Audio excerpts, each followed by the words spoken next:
Hi guys, what's up? My name is Shanwin and today nagbabalik nga tayo as promised. No? Sabi ko last time na kinover ko tong video na to ni Maharlika, sabi ko sa inyo na babalikan natin to at meron kasing part dito na medyo na-alarm ako ng bahagya. Okay.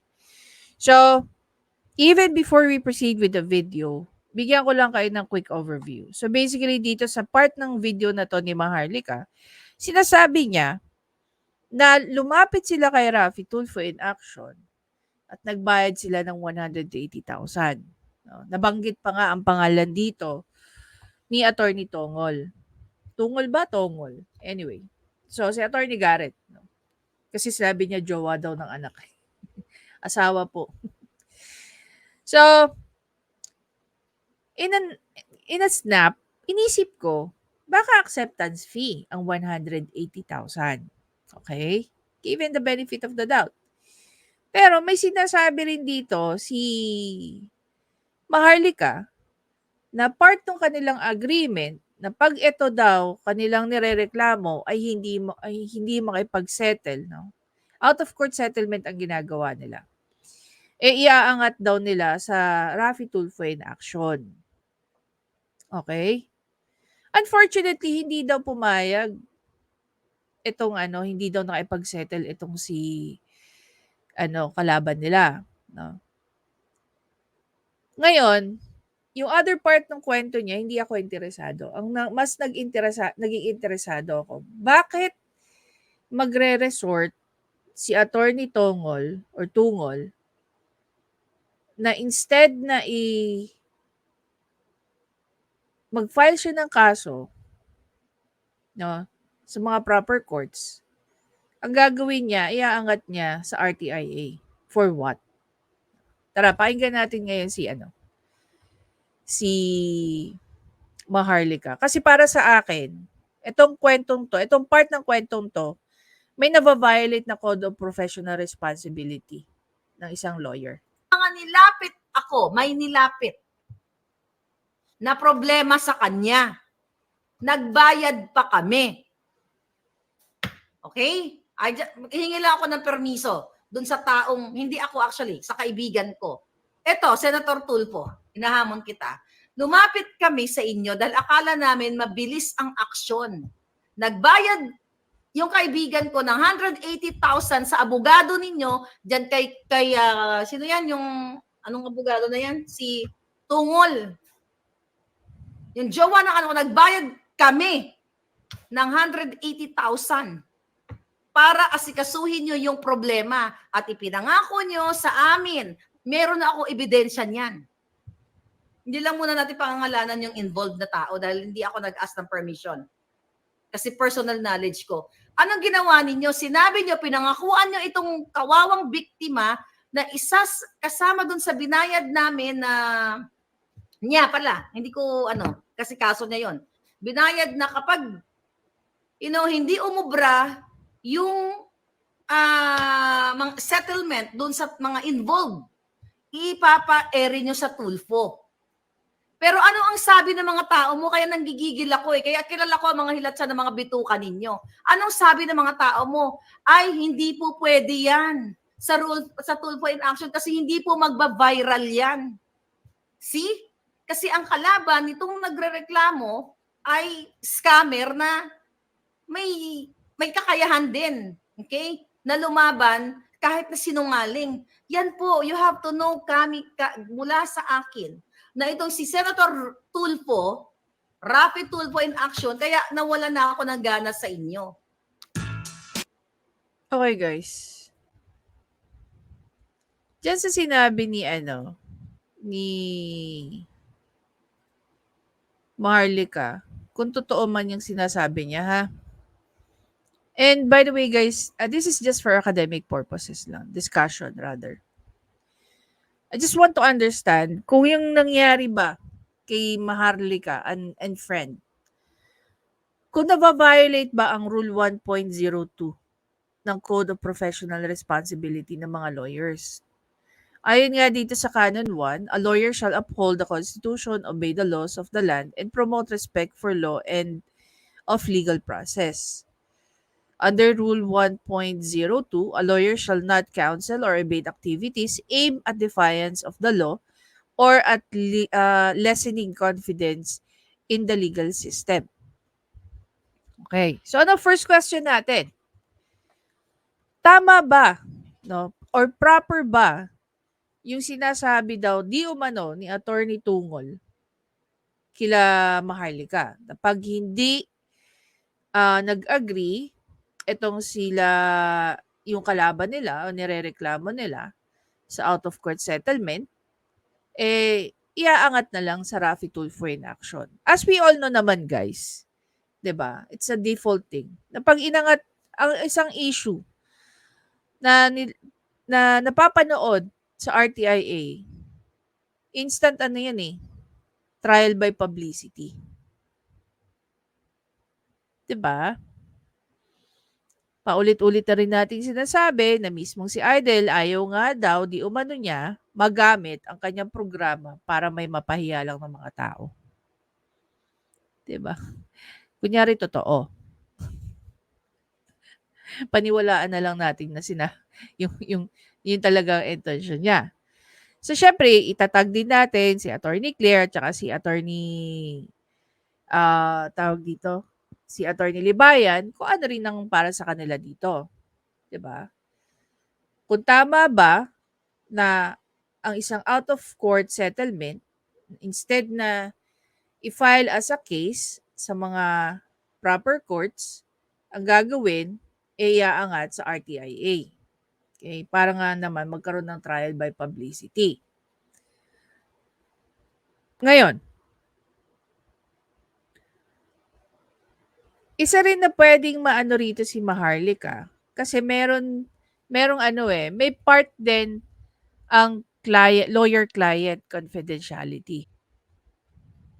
Okay guys, dito, under sa Rule 21, a lawyer shall preserve the confidence and secret of his client and even after attorney-client relationship is terminated. Okay? So, ayon nga rito sa Rule 2101, a lawyer shall not reveal the confidence or secrets of his client except when authorized by client after acquitting him or the consequences of disclosure when required by law, when necessary to collect his fees to defend himself, his employees, or associate by judicial action. Now, the question is, will this affect kung halimbawa, will this work kung halimbawa si client ang nag-divulge ng information gaya ng sinasabi ni Maharlika na siya yung nagsabi.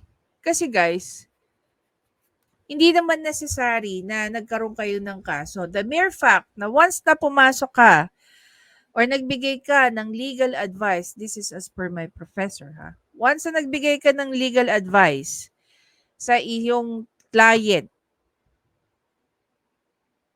at one point, meron na kayong lawyer attorney-client relationship. Wherein, kung ano man ang sasabihin sa'yo ni client, protected na yan ng Canon 21. 'Di ba?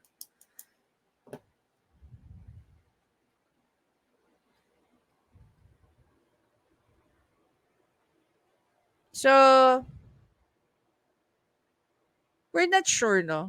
Kung halimbawa, dito sa sinasabi ni Maharlika, 'di ba? Meron bang na-violate na canon or ethics si Attorney Garrett based dyan sa sinasabi ni Maharlika? Parang nakakagulat, lalong-lalo na sa isang lawyer na ganyan yung magiging arrangement na gagawin. Again, I'm giving Attorney Garrett the benefit of the doubt. No? I'm only hearing yung side nito ni Maharlika. And I'm not saying naman na hindi ako nagtitiwala sa sinasabi niya. Naniniwala naman tayo sa due process. Kasi inaakusahan niya na yun yung ginawa ni Attorney Garrett. And for someone who's from Ateneo, I really don't think na ganyan yung gagawing sistema ni attorney. Hindi ko eto guys, no, hindi ko inaano rito si Attorney Garrett. Pero kasi the accusation itself medyo mabigat, no. Nakakasira hindi lang ng reputasyon ni Attorney Garrett but even ang reputation ng legal profession, 'di ba? So, 'yun, hintayin natin yung magiging komento rin siyempre ng mga practicing lawyer gaya ni Attorney Libayan at saka ni Attorney Claire. Kung tama ba na dun sa sinasabi nito ni Maharlika, na-violate ba ang Canon 1, Rule 1.02,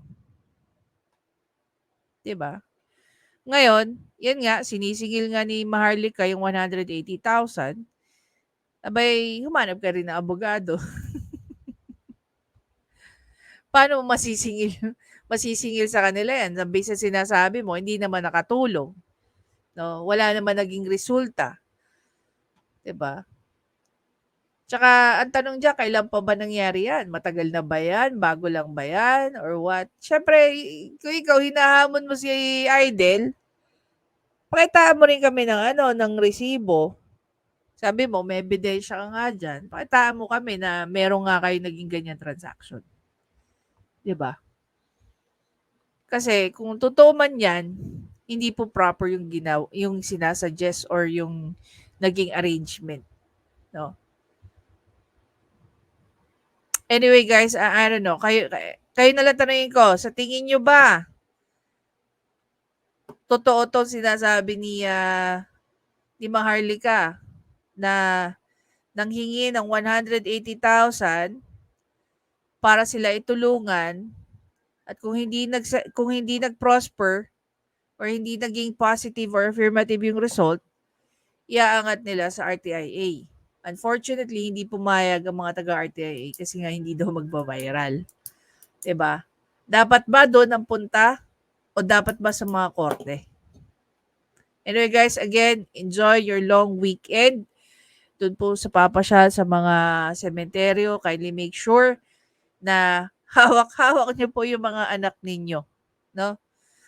Kung saan man kayo nagpupunta, kindly make sure na lagi niyo silang hawak or kung naglalaro man sa loob ng sementeryo, make sure andun po sa level na nakikita niyo pa rin kung anong ginagawa nila, no? Wag po sana tayong mawili sa pakikipagkwentuhan sa kapitbahay niyo. Alam mo, for the ilang taon din, no? For a very, very long time.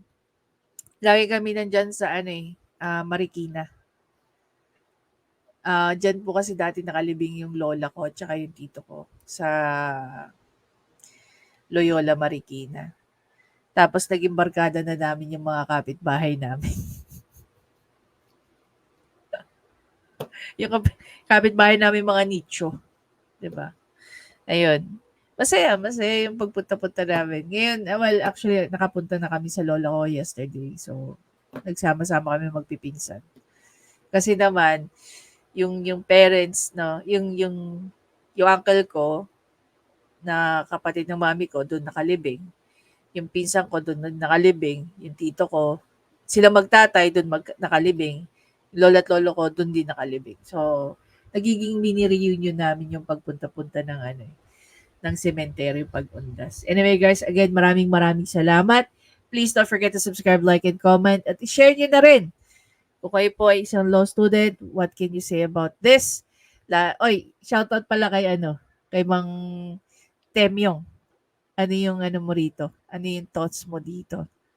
Thank you guys again and enjoy your long weekend.